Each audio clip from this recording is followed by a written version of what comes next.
La forte pluie qui s'est abattue sur la ville d'Abidjan ce matin a causé de nombreux dégâts matériels. Le mur de l'une des classes de l'école primaire publique Nsemon dans la commune d'Abobo s'est effondré sous la pression de l'eau pendant que les élèves étaient en plein cours. Madame Silla, vendeuse de fagots de bois, est l'une des victimes des intempéries. Je suis allée derrière l'école là. Je suis allée mettre caoutchouc sur mes bois. Parce qu'il pleuvait, je vais fermer. C'est là que le mur est cassé. Moi, ça m'a surpris. Je ne savais pas qu'il y a un mur qui tombait sur moi. Donc j'ai crié. C'est là maintenant les gens sont venus au secours maintenant pour enlever les premiers briques qui étaient tombées sur moi là. Cette femme a été sauvée par les riverains. Vous voyez ce mur là, nous avons pris un bruit. Quand ça sonnait, on a commencé à crier. La dame, elle voulait s'échapper. En voulant s'échapper, le mur est venu sur elle. C'est-à-dire ça a pris au niveau du rein. Et maintenant la tête et l'autre côté étaient sortis. Donc on a appelé nos collègues qui sont venus au nombre de 7 personnes. Et nous étions en train de soulever maintenant les briques là sur elle pour l'enlever. Nous avons appelé le sapeur-pompier. Et de là nous sommes allés maintenant à l'hôpital. Ils ont passé les 3 radios sur elle.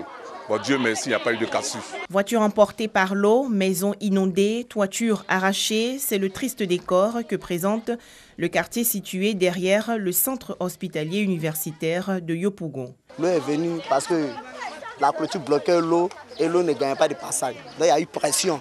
Donc quand la clôture s'est cassée, ça envahit tout un coup tout le quartier. Il y a eu une inondation dans les maisons et les dames ne pouvaient plus sortir avec les enfants. On était obligé de monter sur les toits, enlever les toits pour sauver les enfants. C'est que sur la pluie n'a pas fait de dégâts de côté mort, il n'y a pas eu. Mais il y a eu beaucoup de choses emportées. Habituellement, quand il pleut, c'est vrai, on est inondé ici. Mais cette fois-ci, au niveau de la zone ici, les gens qui lavent les sachets au niveau de la zone ici, les sachets ont fermé les trous, les regards où l'eau doit passer. Quand il commençait à pleuvoir, l'eau était tellement trop, l'eau a débordé. Si la canne était bouchée, l'eau a débordé. Elle était obligée maintenant de traverser maintenant le goudron, casser la clôture de la baie là-bas, et casser ici. Maintenant, sorti maintenant. Une partie de la clôture du CHU de Yopougon a également succombé à la pluie diluvienne. En attendant le bilan de cette forte pluie, la vie reprend son cours à Abidjan.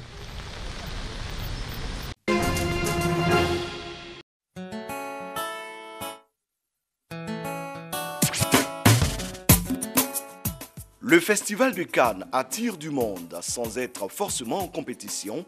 Cinéastes de tous les horizons viennent s'enrichir d'expériences nouvelles. C'est le cas de l'Ivoirienne Kadi Touré. Donc là, en ce moment, nous sommes au déjeuner des producteurs. Ça réunit un peu tous les producteurs, on va dire, du monde, parce qu'il y a de tous les pays, Afrique, Asie, Belgique, France et autres. Donc aujourd'hui, on fait de bonnes rencontres entre producteurs, on échange un peu sur les projets, sur les sources de financement, sur vraiment le développement de certains projets que certains ont en cours en ce moment. Et c'est une très très belle expérience. Nouer des contacts pour booster sa carrière, c'est l'objectif de la productrice du long métrage L'interprète, prix du meilleur montage au FESPACO 2017. Les producteurs qui sont ici en fait ont besoin de voir en Côte d'Ivoire ce qu'on fait. Ils ont besoin de voir qu'on bouge et comment est-ce qu'ils peuvent nous accompagner. Donc l'interprète 2, c'est l'occasion pour moi de présenter ce projet-là, de parler de ce projet-là à de potentielles maisons de financement. À 2 mois de la sortie de l'Interprète 2, son prochain film, le Festival de Cannes se présente comme une véritable opportunité pour Kadi. Mon 3e projet, je vais forcément le mettre en compétition à Cannes, et ça c'est très important.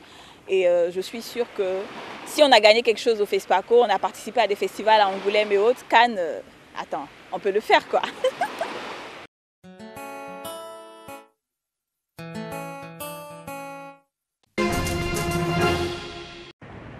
Un bâtiment discret qui fait de Nantes une ville pionnière. Sur les bords de la Loire, en plein centre de cette grande ville de l'ouest de la France, un mémorial consacré à l'abolition de l'esclavage a vu le jour en 2012. Cette partie intérieure a été conçue pour rappeler l'intérieur d'un navire négrier, c'est-à-dire l'entrepont, l'endroit où étaient parqués les esclaves durant la traversée de l'Afrique en direction des colonies européennes.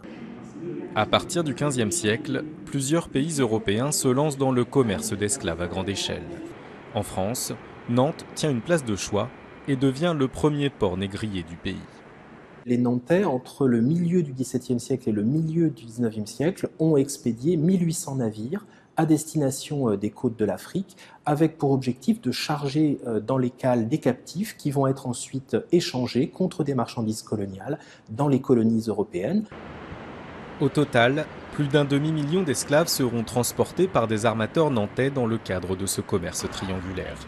Un trafic très lucratif qui fera la fortune de grandes familles et dont la ville affiche encore l'héritage, comme ces hôtels particuliers ou ces portraits d'esclaves gravés dans la pierre. Après l'abolition de l'esclavage en 1848, Nantes ferme les yeux sur son passé négrier. Le travail de mémoire ne commencera que dans les années 1980, un processus long et difficile qui aboutira enfin à l'inauguration du mémorial, une première en France.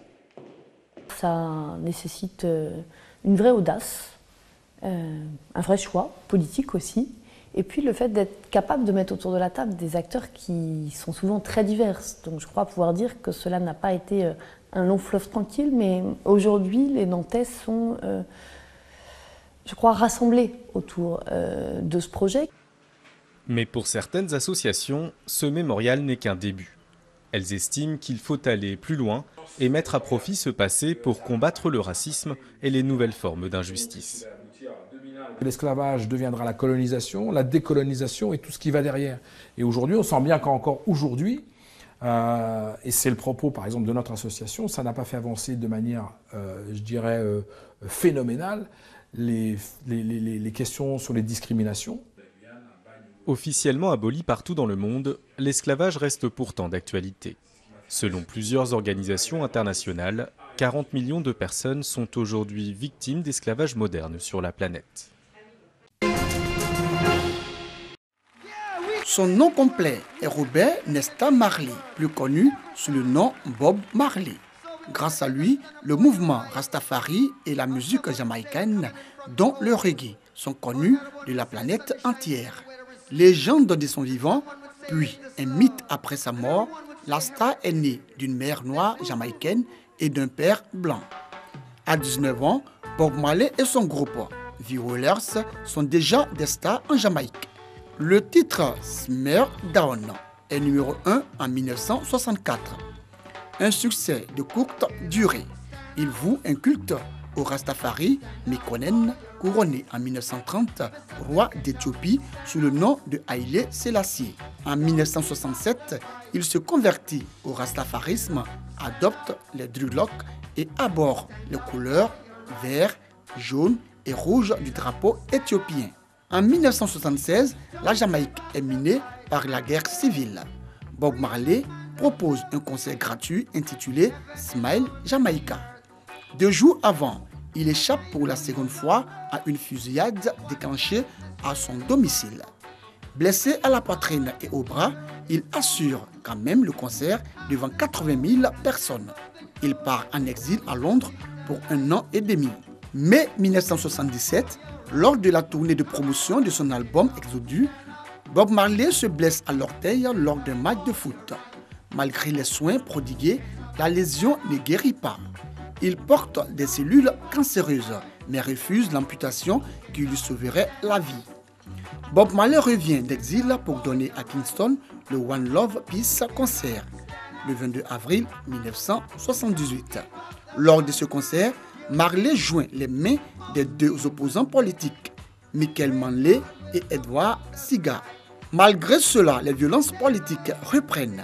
1978 est marqué par la sortie du titre Africa Unite. Bob Marley, apôtre du panafricanisme, prône le retour des Caribéens en Afrique. Il s'y rend lui-même. Au Kenya, en Éthiopie, au Gabon et au Zimbabwe, ses problèmes de santé le rattrapent avec 5 nouvelles tumeurs. Son cancer est généralisé. Marley poursuit sa tournée. Ses jours sont comptés. Septembre 1980, ce sera son dernier concert à Petersburg et sa dernière chanson, Redemption Song. Le 11 mai 1981, Bob Marley s'éteint à Miami à 36 ans. La Jamaïque lui offre des funérailles nationales et l'ordre du mérite. Artiste exceptionnel et visionnaire, son message de paix et de partage œuvre encore aujourd'hui. Mort à l'âge de 36 ans, il est enterré dans son village natal près des plages où Christophe Colomb posa l'ancre lors de son second voyage vers le Nouveau Monde en 1494. Rita Marley était son épouse légitime. Marley a reconnu 11 enfants de 8 mères différentes. Plusieurs ont entrepris une carrière musicale à l'instar de Damien Marley, fils de Cindy Brewster, Miss Monde 1976.